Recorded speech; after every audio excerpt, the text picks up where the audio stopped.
In the turbulent history of the English monarchy, the brief reign of Lady Jane Grey stands out as one of the most tragic.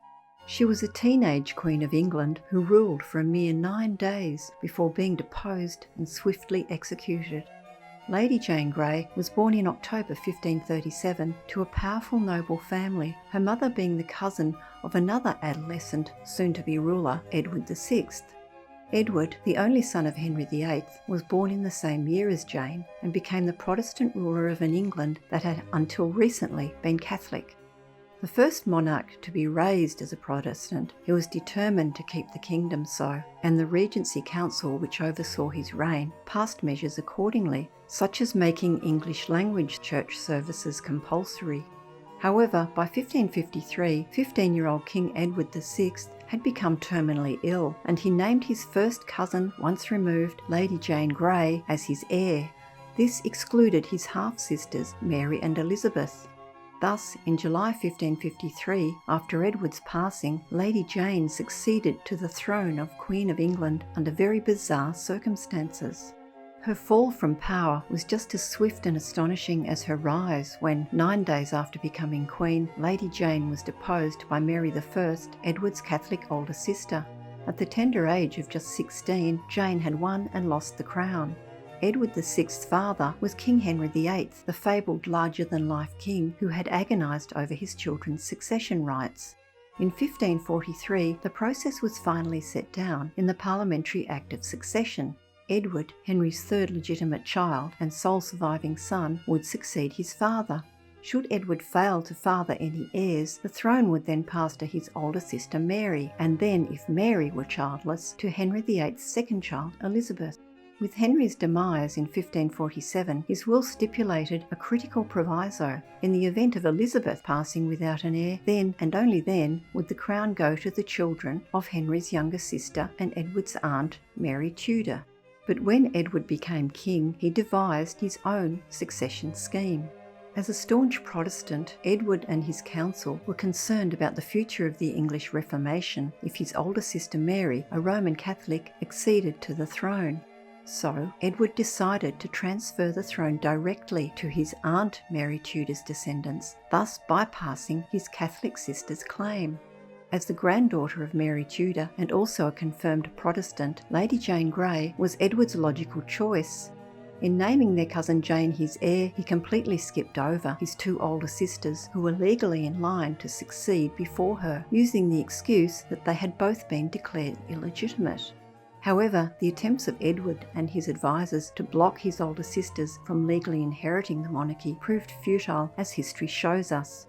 Both Mary and Elizabeth eventually ruled in their own rights, making Jane the first of 3 strong Tudor queens over the next half-century. The machinations leading to Jane's ill-fated reign were complex. The initially 9-year-old King Edward VI relied on a Regency Council to run the kingdom, which task by 1553 fell mainly to John Dudley, Duke of Northumberland. Becoming a relative of the king made Lady Jane's hand a coveted prize, leading Dudley to pressure Jane into marrying his own son Guildford in May 1553. Perhaps not coincidentally, it was John Dudley who then convinced Edward to name his cousin Lady Jane, now Dudley's own daughter-in-law, Queen. Lady Jane Grey had received an excellent humanist education, spoke 8 languages and possessed a high intellect.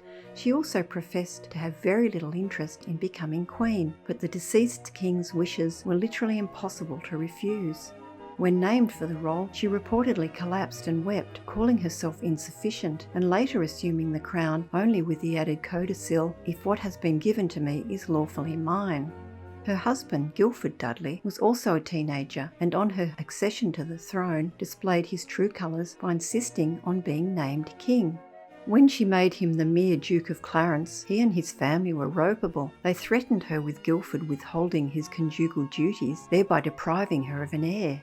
Guildford fully exploited his position, strutting around the palace like a king, throwing state dinners and trying to muscle his way into councils. Jane's big problem was that by inheritance rights, the crown should not have passed to Mary Tudor's descendants, but to Margaret Tudor's. Edward VI had 2 aunts, of whom Margaret Tudor was the elder. As succession was based on both gender and birth order, Margaret's descendants had a stronger claim to the throne than Mary's. However, in his final will, Henry VIII had virtually blocked Margaret Tudor's line from attaining the English throne, as they were Scottish royalty.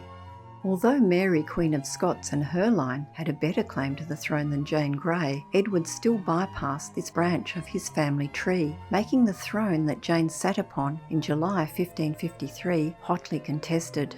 The claim of Jane's critics that it was not rightfully hers was a very valid point, and the horrendous unpopularity of her in-laws added to her woes, with many suspicious of the new queen the Dudleys were propping up. Edward's sister Mary, the would-be incumbent, rallied her supporters and on July 19, 1553, convinced the Privy Council to proclaim her queen. Jane, in the Tower of London awaiting for her coronation, became a prisoner there.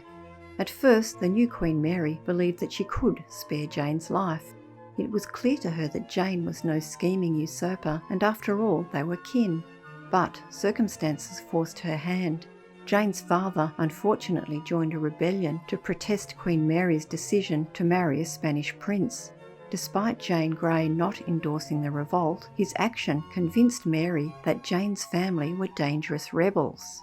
Jane's parents had in fact cut her loose, not even bothering to contact their imprisoned daughter after she was deposed. England had only recently become a Protestant kingdom under the reign of King Henry VIII, who had severed the country's ties with Catholicism led by the Pope in Rome.